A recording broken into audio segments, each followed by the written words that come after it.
Hello friends, welcome to another episode of Sam's Everyday Cooking, and I hope you're all doing well. So today we are making a very quick and easy recipe. Yesterday I made some pasta and I have some leftover pasta, so I thought I'll make something spicy, tangy and real fun. So let's begin with this recipe, and I'm going to call it the Chennai Pasta.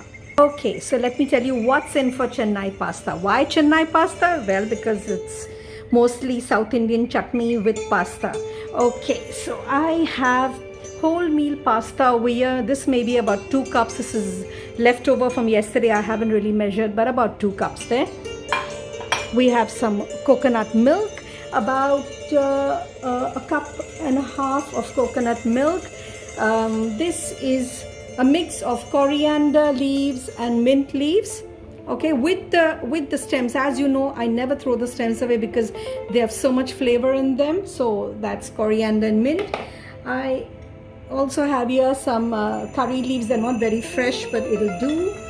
Now here I have some frozen veggies that I normally chop and keep them. So it's carrots and beans, and I don't like peas, so I've used edamame. It's a little bit frozen still, it doesn't matter. Here we have some peanuts. So if you're suppose using pesto pasta, you would normally use pine seeds. Here we are using our good old peanuts. And some lemon, half a lemon, and this is according to your taste. Some coriander seed powder and cumin seed powder. We have onion, which I've chopped into half, and I'll show you what we're going to do with that. 2 green chilies. If you like more green chilies, by all means add more. Garlic cut into half. Mustard seeds, salt, 1 tomato, and a little leaf of coriander for garnish. So, and of course oil. You will need oil. So that's oil, normal sunflower oil, and that's it. Let's begin. So there are 2 things happening here. I have put a pan over here to heat up.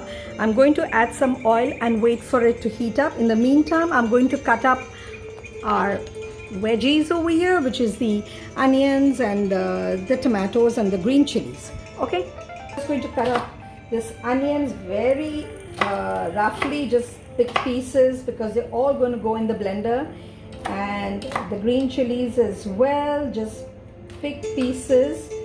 No need to be very refined about this. The tomato as well.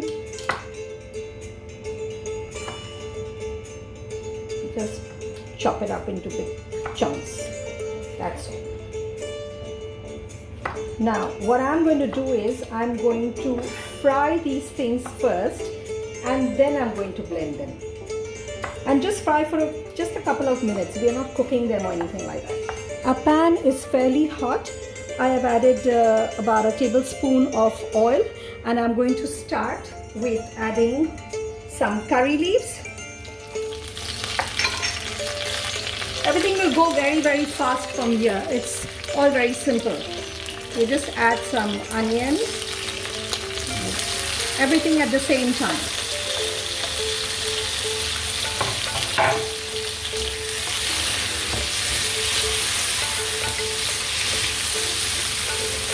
As this is cooking, I'm going to cut up our coriander leaves and mint leaves. As you can see, our onions and tomatoes have been cooking like for about a minute. And now I'm going to add in the chopped coriander and mint leaves, and then just switch off the hob. That's it. We just are trying to wilt them a little bit. We are not trying to cook anything over here. Oh, sorry. Before that, I forgot to tell you, we are going to add the cumin seed powder and the coriander powder as well.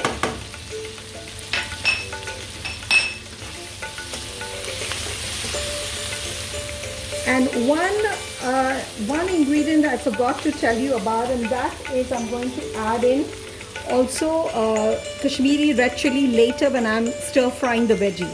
So 1 Kashmiri red chili only for flavor. Okay, I'm turning the hob off, and I'm going to add the coriander and mint leaves.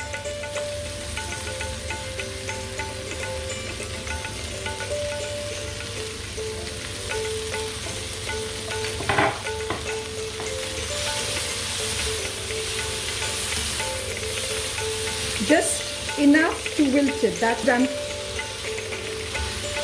So our stir-fried tomatoes and coriander and onion has cooled down a little bit, and now we are going to blend this.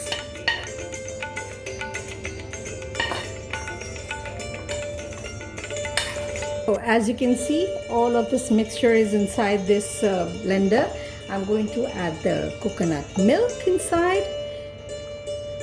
Okay, and we also add a little bit of the salt now and a little bit later. We'll taste and add more. Okay, and we're going to blend this. Tomato coriander chutney is ready, and I'm going to just taste a little bit and see if everything is. It's amazing. It's a delicious chutney even on its own. You can serve this as a dip with your pakoras and with your samosas as well. It's a delicious chutney. In the same pan, I haven't washed it or I haven't done anything. This is all going to be cooked in the same pan. I'm going to add a little more oil, about another tablespoon of oil, and wait for it to heat up.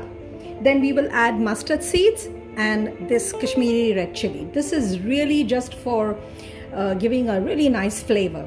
So our oil is hot. I'm going to add some mustard seeds and wait for it to dance around, crackle a little bit. Add my red chilies. I'm going to add our peanuts and just slightly roast the peanuts, not too much. Okay, so our peanuts are nicely roasted. Now we'll add all the veggies. Just stir fry them. As you know, they are slightly frozen still, but it's all right.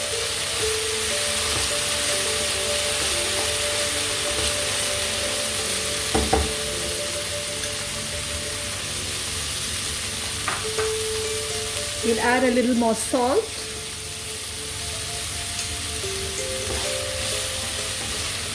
This is on really high heat. You have to, just stir fry and add everything else after this. That's it.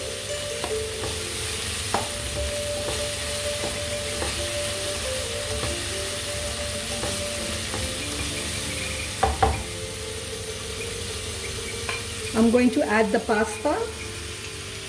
This is wholemeal pasta. You can take whatever pasta you have at home. Whenever you have leftover pasta, this is a great dish for making leftover pasta, and it's so delicious. Okay, stir fry for just about a minute or so.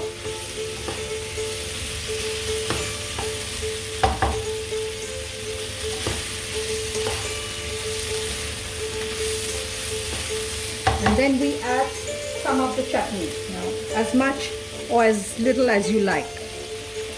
I'm going to add a little bit first and see. This is really like a take on an Indian penna pasta recipe, but this is our Chennai pasta. Okay, I think I'm only using half the chutney. It's more than enough. A little squeeze of lemon.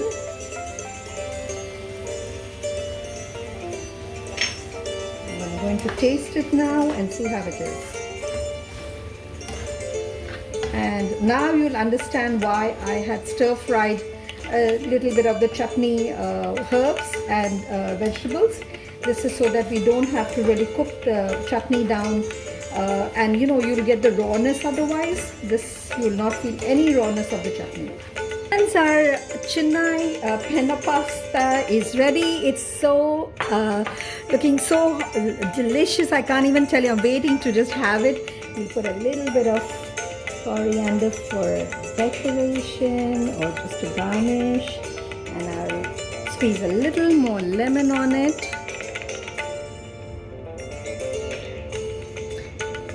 And we have a delicious pasta dish ready. Indian pasta, our version of it. I hope you all have enjoyed this recipe. Please do try it and let me know how it turns out for you. Until next time, be well, be safe, and see you for another recipe from Sam's Everyday Cooking. Bye, friends.